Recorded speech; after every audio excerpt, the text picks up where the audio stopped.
பாகிஸ்தான் தொடர்ந்து அத்துமீறி தாக்குதல் நடத்தி வருவதால் காஷ்மீர் எல்லை கிராமங்களில் வாழும் மக்கள் கடும் பீதியடைந்துள்ளனர்.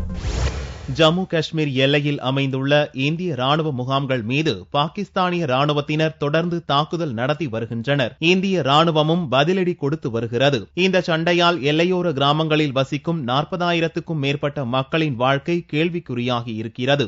பீரங்கி குண்டுகள், ராக்கெட் குண்டுகள் வந்து வீடுகளுக்குள் விழுவதாகவும் அதனால் குழந்தைகளுடன் வேறெங்காவது சென்று விடலாமா என்று யோசித்து வருவதாகவும் வருத்தத்துடன் தெரிவித்தனர். नहीं रहेंगे। हमारा यही प्लान है कि हम इधर से भी चले जाएं क्योंकि हमारे छोटे छोटे बच्चे हैं।